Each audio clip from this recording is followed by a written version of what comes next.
جن اولیاء کرام کی برکت سے سندھ کفر کے اندھیروں سے پاک، مظلوموں کو ظلم سے نجات نصیب ہوئی اور سندھ کو باب الاسلام کہا گیا، ان ہستیوں میں سے ایک حضرت سیدنا محمد عثمان مروندی کاظمی حنفی قادری لعل شہباز قلندر رحمت اللہ علیہ کی ذات گرامی بھی ہے۔ آپ کی ولادت باسعادت سادات کے مذہبی گھرانے میں 538 سن ہجری مطابق 1143 سن عیسوی کو ہوئی۔ شاہ جود و سخا قلندر لال، میرے مشکل کشا قلندر لال۔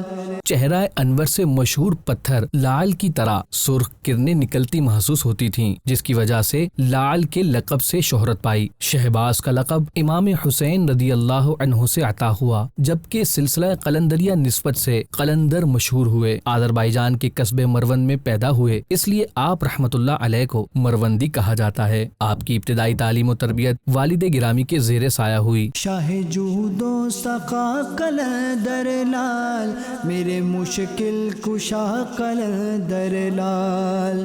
7 سال کی عمر میں قرآن مجید حفظ کیا اور جلد ہی مروجہ علوم و فنون میں بھی مہارت حاصل کر لی۔ حصول علم کے سفر کے دوران امام علی رضا، امام اعظم ابو حنیفہ، داتا علی حجویری اور غوث اعظم رحمت اللہ علیہم کے مزارات پر بھی حاضری دی۔ آپ رحمت اللہ علیہ زبردست مبلغ، بہترین مدرس اور مصنف تھے۔ آپ کی تمام عمر نیکی کی دعوت عام کرنے اور علم دین کی اشاعت میں گزری۔ ایک مدت تک مدرسہ بہاؤالدین مدینۃ الاولیاء اور سہون میں مدرسہ فقہ الاسلام میں تدریس کے فرائض بھی انجام دیتے رہے۔ آپ کی نیکی کی دعوت سے متاثر ہو کر ہزاروں غیر مسلموں نے اسلام قبول کیا۔ آپ کی تصانیف صرف صغیر اور میزان الصرف درسی نصاب میں بھی شامل رہیں۔ آپ رحمت اللہ علیہ کا وصال 21 شعبان المعظم 673 سن ہجری میں ہوا۔ آپ کا مزار پر انوار سہون شریف، ضلع دادو، باب الاسلام سندھ میں زیارت گاہ خاص و عام ہے۔